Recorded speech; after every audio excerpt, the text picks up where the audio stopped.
إذا قرأناه فاتبع قرآنه ثم إن علينا بيانه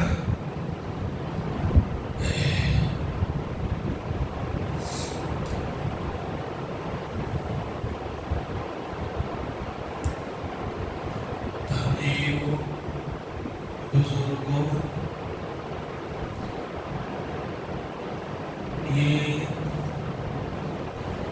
سورۃ القیامہ کی 4 چھوٹی چھوٹی آیتیں ہیں۔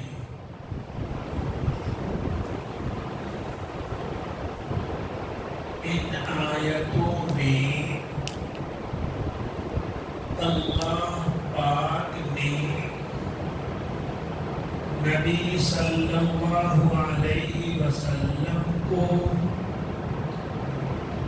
پھر ان کے ذریعے ان کے واسطے سے تمام مسلمانوں کو ایک حکم دیا ہے، اور پھر اللہ پاک نے آپ صلی اللہ علیہ وسلم سے 3 وعدہ کیا ہے۔ اب سمجھو، پہلے تو اللہ پاک نے جو حکم دیا ہے آپ اسے سمجھیں۔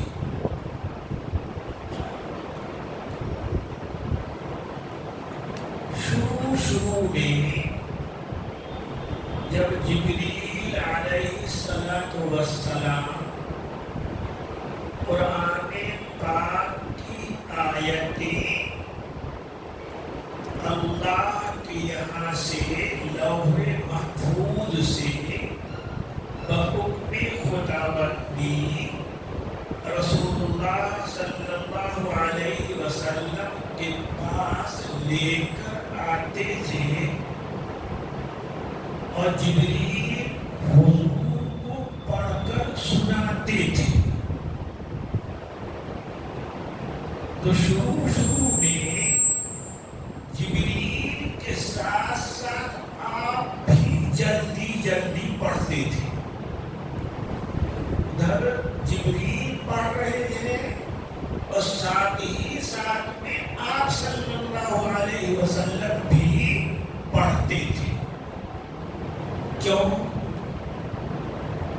اس لیے کہ کہیں ایسا نہ ہو جائے کہ جبریل ساری آیتیں پڑھ لیں، میں اس کا انتظار کروں، اور اس انتظار میں کوئی آیت کا کوئی لفظ کا کوئی حرف زیر زبر میرے ذہن سے نکل جائے، میں بھول جاؤں، تو میں حضور کے دل دماغ میں یہ بات ہے کہ یہ اللہ کا کلام آ رہا ہے، مجھے جبریل امین جیسے سنا رہے ہیں ویسا ہی پڑھنا چاہیے، اس میں کسی طرح کے زیر زبر حرف شوزے کے فرق ہونا نہیں چاہیے، اس لیے اللہ کا کلام ہے یہ۔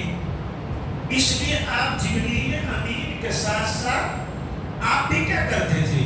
پڑھتے تھے۔ اب سوچو تو اس میں بہت بڑی مشقت ہے، دشواری ہے۔ ایک طرف جبریل امین کو کے پڑھنے کو سننا، اس کو غور سے توجہ سے سننا، پھر اپنی زبان سے اسی وقت میں کیا کرنا؟ ادا بھی کرنا۔ یہ ٹیڑھا کام تھا، مشکل کام تھا، لیکن آپ صلی اللہ علیہ وسلم کرتے تھے تاکہ کوئی کلمہ، کوئی حرف، کوئی زیر زبر چھوٹنے نہ پائے، بھولنے نہ پائے۔ تو قرآن نے، اللہ پاک نے پہلے تو حکم دیا لا لسانك لتعجل به. اے محمد صلی اللہ علیہ وسلم جلدی جلدی کے مارے، جلدی جلدی کے لیے آپ اپنی زبان کو جلدی جلدی مت ہلائیے. آپ اپنی زبان کو جلدی جلدی مت ہلائیے. علماء نے اسی سے علماء نے سمجھایا کہ قرآن کریم کی تلاوت کیسے ہونا چاہیے. اس کے پہلے کی سورہ مزمل میں آیا ہے وَرَتِّلِ الْقُرْآنَ تَرْتِيلًا، جو قرآن کو ترتیل سے پڑھو. نبی صلی اللہ علیہ وسلم نے فرمایا زَيِّنُوا الْقُرْآنَ بِأَصْوَاتِكُمْ، قرآن کو سجاؤ. کیسے؟ اپنی خوبصورت آوازوں سے، اپنی خوبصورت آوازوں سے. تو دو باتیں سمجھ میں کہ قرآن کو ترتیل سے پڑھنا چاہیے اور خوبصورتی کے ساتھ پڑھنا چاہیے. خوبصورتی کے ساتھ پڑھنے کو کہتے ہیں تجوید. کیا کہتے ہیں اسے؟ خوبصورتی کے ساتھ پڑھنے کو کہتے ہیں تجوید. تو دو چیزیں قرآن کی تلاوت کے لیے، ایک ترتیل اور دوسرے تجوید. ترتیل کیا ہے؟ حضرت ام سلمہ رضی اللہ عنہ جو نبی حضرت ام سلمہ رضی اللہ عنہ جو نبی اکرم صلی اللہ علیہ وسلم کی پاک بیوی ہے اور تمام مسلمانوں کی ماں.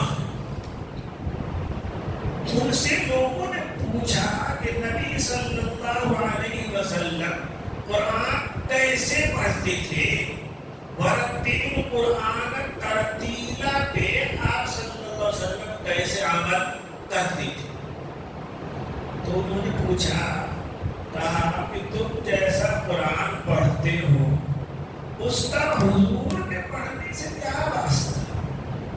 حضور صلی اللہ علیہ وسلم جو قرآن پڑھتے تھے تو آپ کا پڑھنا ایسا ہوتا تھا کہ ہر حرف دوسرے حرف سے، ہر کلمہ دوسرے کلمہ سے بالکل موتی کے دانے کی طرح الگ الگ ہوتا تھا.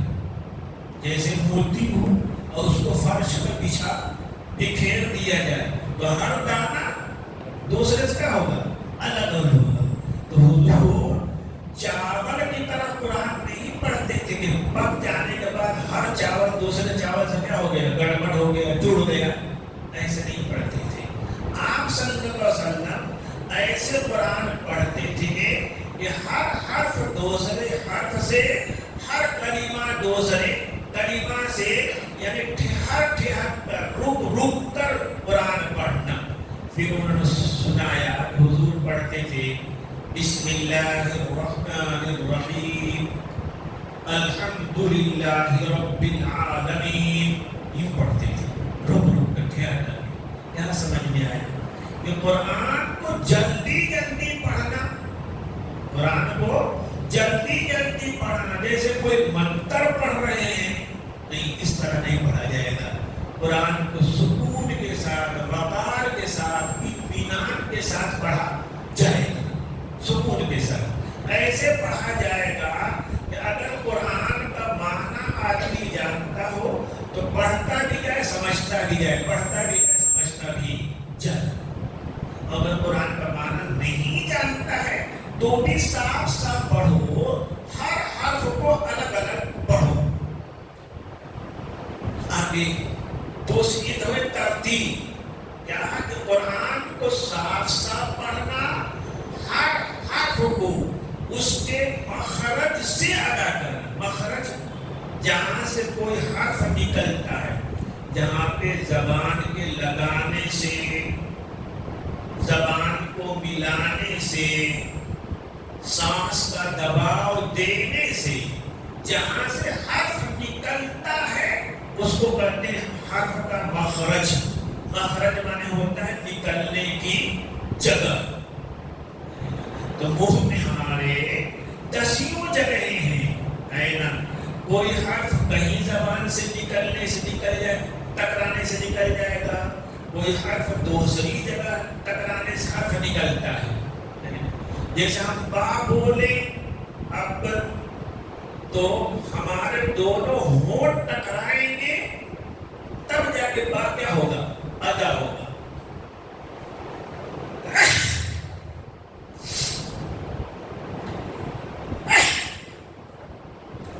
اسی طرح کوئی بھی حرف، میم بھی ہونٹ ہی سے نکلتا ہے، با بھی ہونٹ ہی سے نکلتا ہے.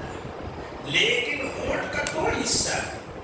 ایک وہ حصہ ہے جو خشک تر رہتا ہے، ہر دم تھوک لگا رہتا ہے تر، اور ایک وہ حصہ ہونٹ کا جو خشک رہتا ہے.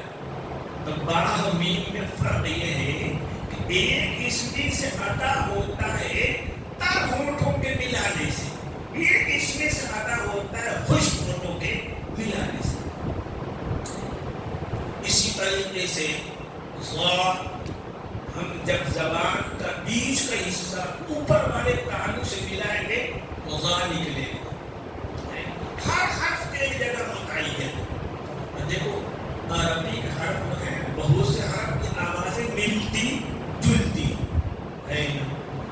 زال ہے، زا ہے، جیم ہے، وا ہے. یہ جیم، زال، زا، غاد، ان کی آوازیں ملتی جلتی ہیں.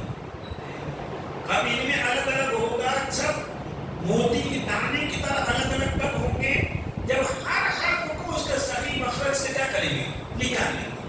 تو ترتیب میں ایک چیز تو یہ ہوئی کہ ہر حرف کو اس کے صحیح مخرج سے نکالا جائے، پڑھا جائے، ادا کیا جائے. اور پھر ہر حرف کی صفت بھی ہوتی ہے الگ الگ. کوئی دور پڑھا جائے گا، کوئی باریک پڑھا جائے گا. کسی میں آواز سخت ہو جانی چاہیے، کسی میں آواز بالکل نرم ہو جانی چاہیے. یہ سب علماء نے، قراء نے بتا رکھا ہے. مشق کرنے سے ہوتا ہے، مشق کرنے سے ہوتا ہے. تو قرآن کہتا ہے، قرآن پڑھنے کا طریقہ ہے کہ قرآن کو ترتیب سے پڑھا جائے اور یعنی ہر حرف کو اس کے مخرج سے ادا کیا جائے، اور ہر حرف کی جو بھی صفتیں رسول اللہ نے بتا رکھی ہے، پڑھ کر سنا رکھی ہے، اسی صفت کے ساتھ، اسی کیفیت کے ساتھ پڑھا جائے. اس آیت میں یہ بتایا گیا کہ قرآن پڑھنے میں تو کسی وجہ سے بھی جلدی کرنی نہیں چاہیے. ایسے موقع پہ جب جبریل قرآن کریم لے کر پہلی بار آ رہے ہیں، پہلی بار آئے تھے، یعنی کہیں لکھی نہیں ہے، کہیں کچھ بھی نہیں ہے، بس جبریل سے سننا ہے، یاد کرنا. اس حالت میں بھی حضور کو حکم دیا جا رہا ہے کہ آپ جبریل جب تک پڑھتے رہیں، کوئی جلدی مت کیجیے، کوئی زبان مت ہلائیے، چپ رہیے، چپ چاپ غور سے سنیے. کیوں؟ جو حضور کو ڈر تھا کہ بھول جائیں گے، ذہن سے بات کیا ہو جائے گی؟ نکل جائے گی. قرآن کے زیر زبر میں فرق آ جائے گا، حرف میں فرق آ جائے گا. اللہ پاک وعدہ کرتے ہیں، 3 وعدہ کرتے ہیں. ان علینا جمعہ وقرآنہ، 2 وعدہ اس میں ہے. یقیناً قرآن کو آپ کے سینے میں جمع کر دینا، اکٹھا کر دینا، محفوظ کر دینا ہماری ذمہ داری ہے.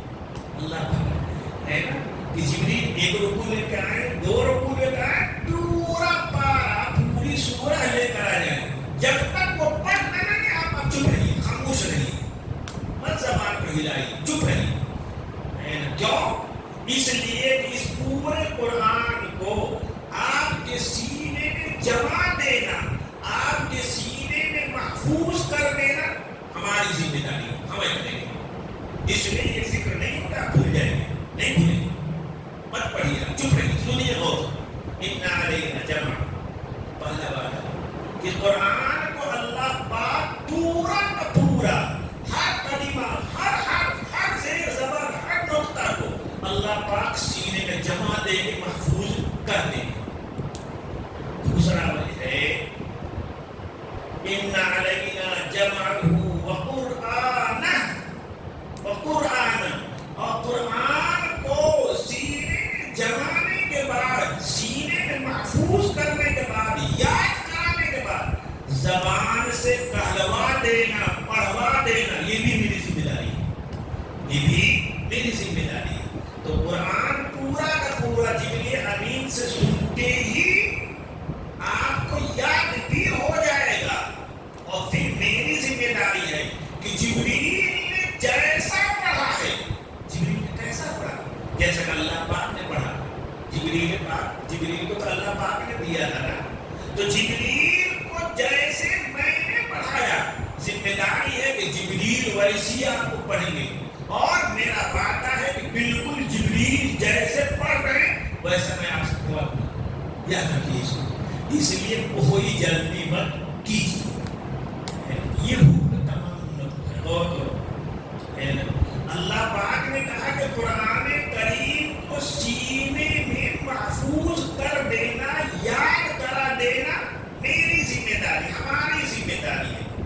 اللہ پاک نے قرآن کریم نبی صلی اللہ علیہ وسلم کو بھی یاد کرایا، پھر ہزاروں صحابہ کے دل میں بھی اللہ پاک نے قرآن کو کیا کیا، محفوظ کیا، اور ہر زمانے میں، ہر دور میں اللہ پاک نے لاکھوں حفاظ اور قرآن کے سینے میں اس کو کیا رکھا، محفوظ رکھا۔ آج اگر سروے کیا جائے تو 10 لاکھ انسان ایسے مل جائیں گے حافظ قرآن جن کے سینے میں پورا قرآن کیا ہے، محفوظ ہے۔ یہ کیا ہے، اللہ پاک نے جو وعدہ کیا تھا کہ آپ کے سینے میں، پھر آپ کے واسطے سے آپ کے صحابہ کے سینے میں، صحابہ کے واسطے سے قیامت تک آنے والے مسلمانوں کے سینے میں اسے محفوظ کر دینا، یاد کرا دینا ہماری ذمہ داری ہے۔ یہ تو اللہ پاک نے اپنا وعدہ کیسے پورا کیا، ثم پھر اس کو زبان سے پڑھوا دینا۔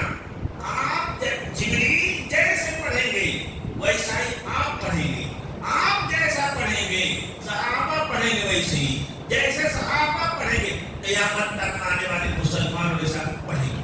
اللہ پاک نے حفاظ کے ذریعے، قراء کے ذریعے قرآن پڑھنے کا لب و لہجہ سب محفوظ کر دیا۔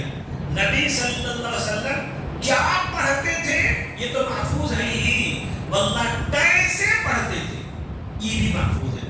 کہاں مد کرتے تھے، کہاں مد نہیں کرتے تھے، کہاں حرف کو پر کرتے تھے، کہاں باریک کرتے تھے، کہاں غنہ کرتے تھے، کہاں غنہ نہیں کرتے تھے، کہاں اخفا کرتے تھے، کہاں اظہار کرتے تھے، سب محفوظ ہے، سب اللہ پاک محفوظ کر دی۔ جیسے جبریل پڑھ رہے ہیں ویسے ہی میں آپ کو پڑھوا دوں گا، اور آپ جیسے پڑھیں گے آپ کی پوری امت کو ایسا پڑھوا دوں گا۔ اللہ پاک نے قرآن کے علاوہ دنیا کی آسمانی یا غیر آسمانی کوئی کتاب نہیں ہے جس کے ماننے والے یہ کہہ سکے، جھوٹے منہ سے نکال سکے کیا کہ جبریل امین ہمارے نبی کے پاس جیسے لے کر آئے تھے ویسی ہی ہم پوری کتاب میں، کتاب کی کوئی ایک آیت پڑھ رہے ہو، کوئی نہیں کہہ سکتا۔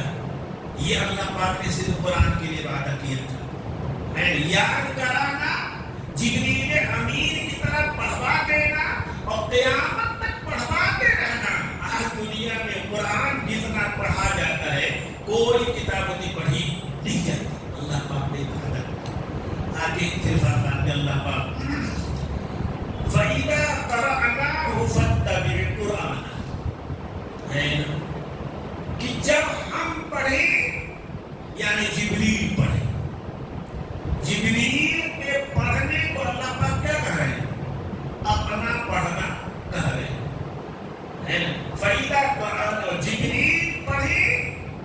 اللہ پاک اپنا پڑھنا کرے. کیوں؟ اس لیے کہ جب جبریل تو اللہ پاک ہی کی نقل کر رہے ہیں, انہی کے حکم کو عمل کر رہے ہیں.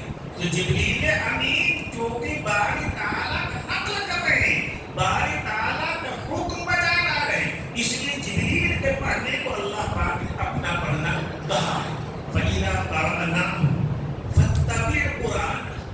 جب ہم پڑھ چکے, جبریل پڑھ چکے, جب فَاتَّبِعْ قُرْآنَهُ, اب جیسے جبریل نے پڑھا ہے ویسی پڑھی. اب پڑھی, جب تک وہ پڑھ رہے چپ رہیے, خاموش کے سنتے رہیے.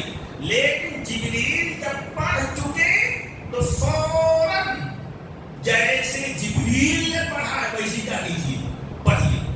حضور صلی اللہ علیہ وسلم ایسے ہی کرتے تھے.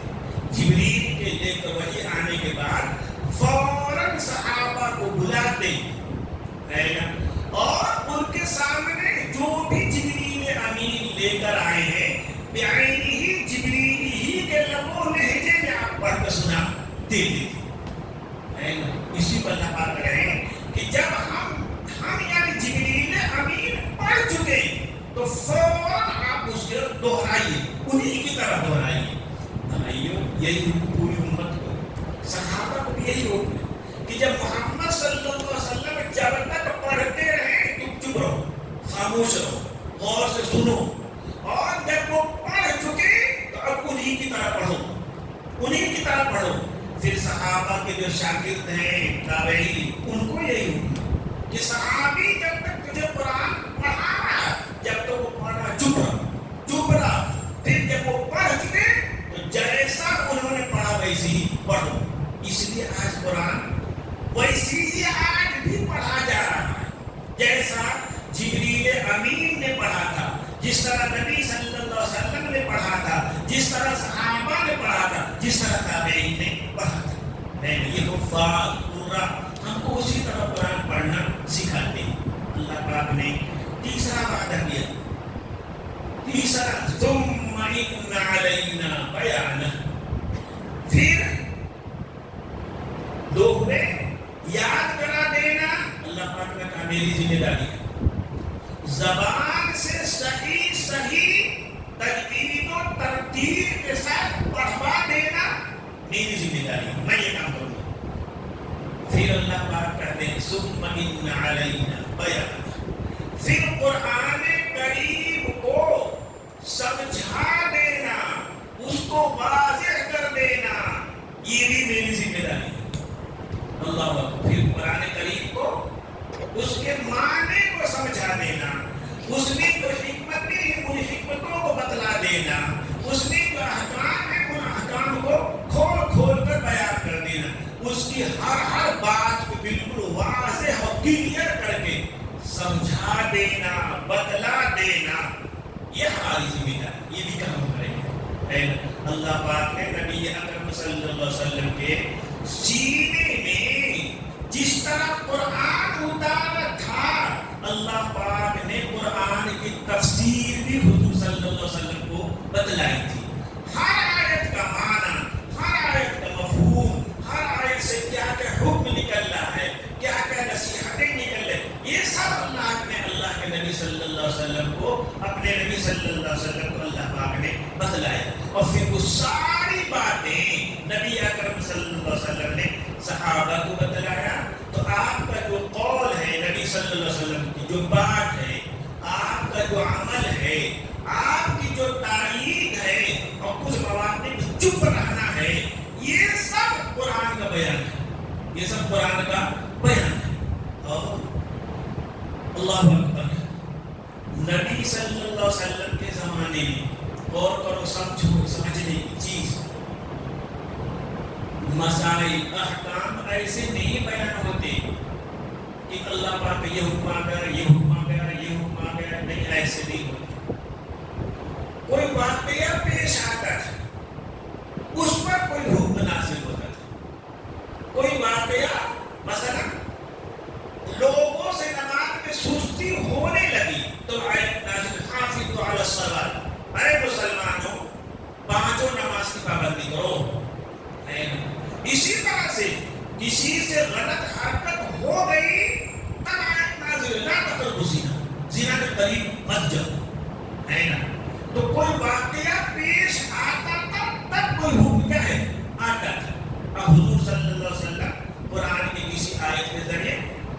دیکھتے کہ اس کا حکم یہ ہے۔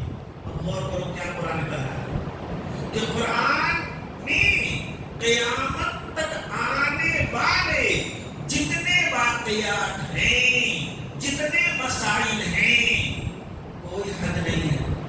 ہزاروں واقعے روز پیش آتے ہیں، ہزاروں مسائل روز پیش آتے ہیں، اور قیامت تک کتنے مسائل آئیں گے، کتنے واقعات ہوں گے، کوئی نہیں جانتا، انگنت۔ لیکن 23 سال میں قرآن نازل ہوا اور قیامت تک آنے والے سارے مسائل کا، سارے واقعات کا حل قرآن میں موجود ہے، قرآن میں موجود ہے۔ اس کو بارے تعالیٰ کرے کہ اس کو بیان کر دینا، ہر زمانے میں، ہر دور میں پیش آنے والے واقعات، پیش آنے والے مسائل کا حل بیان کر دینا، پیش کر دینا ہماری ذمہ داری۔ اس قرآن کے ذریعے علماء یہی کرتے ہیں کہ حدیث کے ذریعے سے، قرآن کی آیات کے ذریعے سے قیامت تک آنے والے تمام واقعات و مسائل کا جواب خود قرآن میں موجود ہے، حدیث میں موجود ہے۔ یہاں کسی البانی اور کسی کی ضرورت نہیں ہے، قرآن سب موجود ہے، قرآن سب موجود ہے، اور احادیث کے ذریعے آپ صلی اللہ علیہ وسلم نے اسے بیان بھی کر دیا۔ تو ہوا ان 4 آیتوں میں قرآن کیسے پڑھا جائے، قرآن کو یاد کیسے کیا جائے، ان سب کا بیان ہوا۔ اور اللہ پاک نے ذمہ داری دی ہے کہ قرآن کو صحیح طور پہ پڑھوا دینا، دل و دماغ میں محفوظ کر دینا، اور دنیا میں پیش آنے والے تمام واقعات و مسائل کو قرآن میں کھول کھول کر بیان کر دینا، پھر حضور کو ساری چیزیں سمجھا دینا، حضور کے ذریعے صحابہ کو، صحابہ کے ذریعے ائمہ مجتہدین کو بتلا دینا، سمجھا دینا، یہ میری ذمہ داری ہے۔ اب دیکھو نا، آج پورا کا پورا قرآن، آج تمام کی تمام حدیثیں سب محفوظ ہیں، سب محفوظ ہیں۔ ہمیں کسی بھی حکم جاننے کے لیے فلاں فلاں کی کوئی ضرورت نہیں، ساری چیزیں قرآن میں موجود ہیں، ساری چیزیں حدیث میں موجود ہیں۔ علماء، صحابہ نے، تابعین نے، ان کو قرآن ہی سے سمجھ کر لکھا۔ انسان کے پاس اگر علم ہو اور اپنے نفس کا تابع نہ ہو، اپنے نفس کا تابع نہ ہو، اپنے خواہشات کا تابع نہ ہو، تو تمام احکام دنیا میں جتنے واقعات پیش آئے سب کا حل قرآن میں، حدیث میں موجود ہے۔ اور علماء صالحین ہمیشہ جو بھی بیان کریں گے قرآن و حدیث ہی کو روشنی میں کیا کرتے ہو، بیان کرتے ہیں۔ اللہ پاک ہمیں بھی ہدایت کے راستے پہ چلنے کی توفیق دے، اور ہم بھی قرآن ویسی ہی پڑھیں جیسا نبی صلی اللہ علیہ وسلم نے پڑھا تھا۔ ہم بھی، ہمارے بچے بھی، ہمارے آنے والی نسل بھی جتنا ہو سکے قرآن کو یاد کریں، اور ہمارے دل میں یہ ہو کہ بھائی ہم نہیں پڑھ سکے، ہم نہیں حافظ بن سکے، تو کم سے کم اپنے